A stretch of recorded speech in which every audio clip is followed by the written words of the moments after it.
سبيل الدموع سبيل.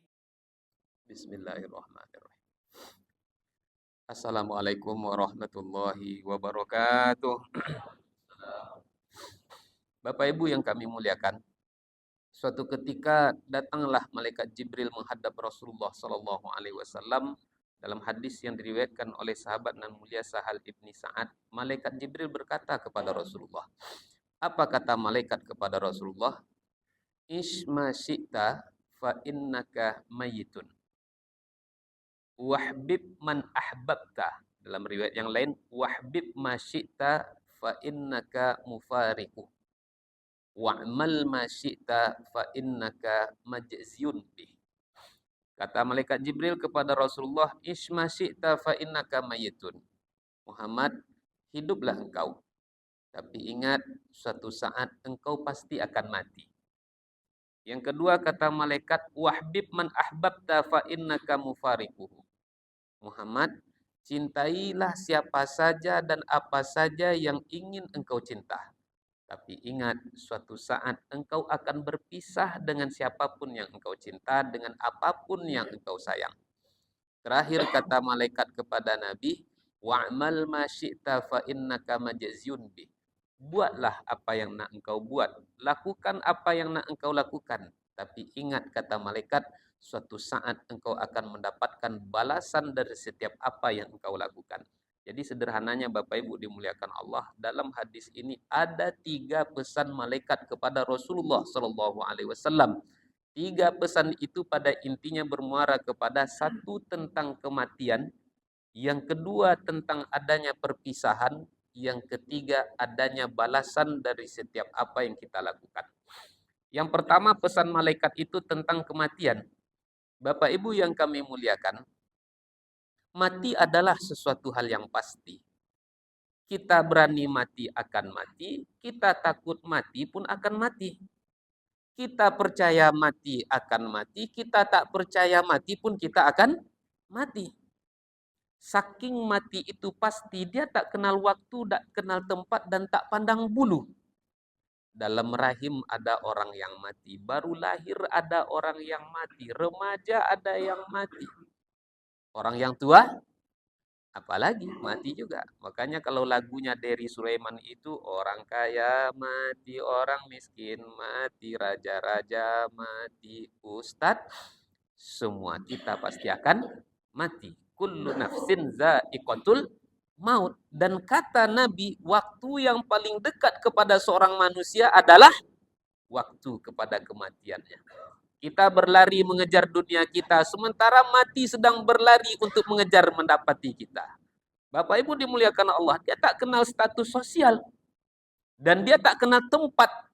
Ada orang yang mati di kamar mandi. Ada orang yang matinya di pinggir jalan. Ada orang yang matinya dalam keadaan nyetir mobil. Ada orang yang matinya di mal. Berbagai macam tempat kematian.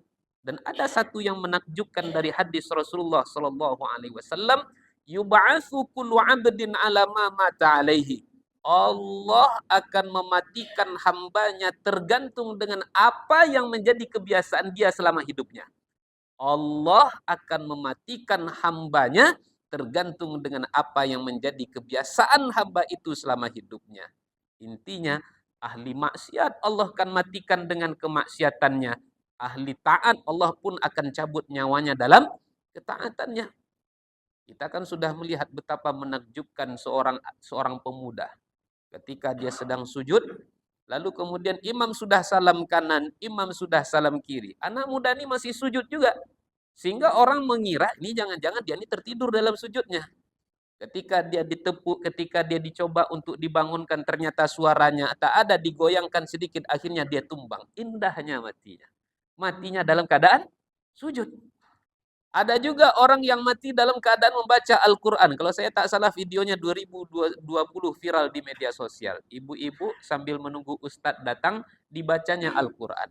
Baru 5-7 ayat yang dia baca, tiba-tiba setelah baca Al-Quran, dia tumbang. Indah matinya. Matinya dalam keadaan baca Al-Quran. Yang terakhir yang viral luar biasa juga Bapak Ibu. Ustadz Yahya Walodi meninggalnya di atas mimbar, sedang menyampaikan risalah amar ma'ruf nahi mungkar, sedang berkhutbah, indah matinya. Manusia akan Allah cabut nyawanya, tergantung dengan kebiasaannya. Orang baik Allah matikan dia dalam keadaan baik. Ahli maksiat pun Allah bisa matikan dia dalam keadaan bermaksiat. Kita melihat ada orang yang mati di atas meja judi. Balak 6. Batu di tokonya, batu nebindo ditokokkannya ke meja, saking kuatnya kepalanya pun tersungkur. Seiring dengan jatuhnya batu di meja, lalu kemudian diikuti pula oleh kepalanya jatuh di meja judinya. Mati di meja judi. Ada pula saya tak 1, 2, 3 nengok orang mati sedang berjoget. Bahkan atu-atu usia lebih kurang 60 tahun, biduan sedang bernyanyi, lalu kemudian dia ikut bernyanyi, joget-joget dia dengan biduan. Matinya sedang berjoget. Ada orang yang mati di atas perut wanita yang dia zinahi. Dan kemarin tak jauh dari sini Bapak Ibu dimuliakan Allah, saya diundang mengisi tausiah takziah.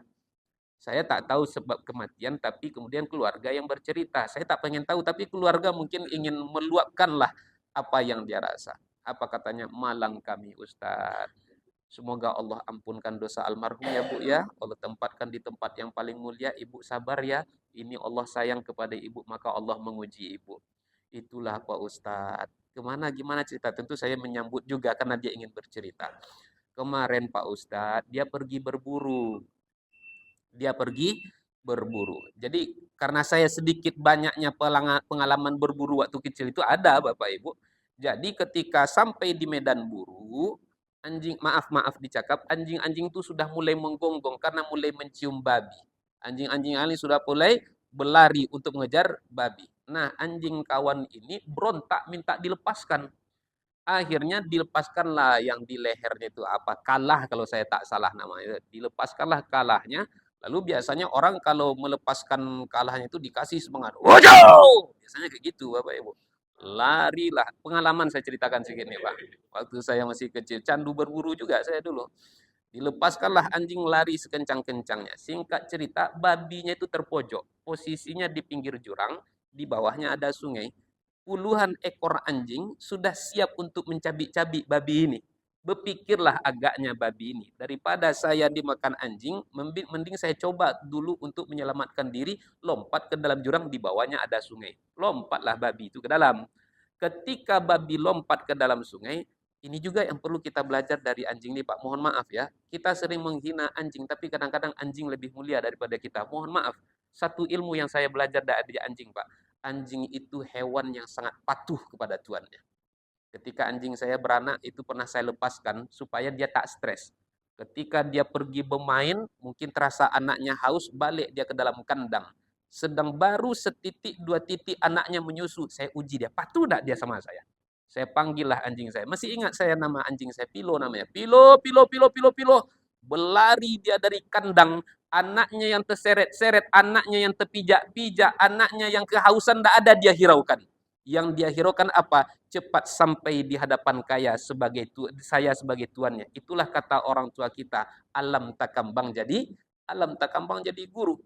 Jadi mungkin karena patuhnya kepada tuannya, kejar, tangkap. Karena babi sudah lompat ke dalam sungai, akhirnya anjing ini pun lompat ke dalam sungai. Babi hanyut, anjing hanyut. Karena kawan sayang kepada anjingnya, Bapak Ibu, kalau di kampung saya sudah menjadi hal yang biasa. Kadang-kadang daripada lebih sayang kepada lebih sayang kepada kepada anjing kadang-kadang daripada sayang kepada anaknya. Kalau anjingnya makannya mewah, kalau anaknya sambal belacan aja dikasihnya kadang-kadang. Nah, singkatnya Bapak Ibu, karena dia patuh kepada tuannya, melompatlah anjing ini ke dalam sungai. Babi hanyut, anjing hanyut. Karena kawan sayang kepada anjingnya, maaf cakap, lompat pula lah kawan. Ujung-ujungnya tiga-tiganya hanyut.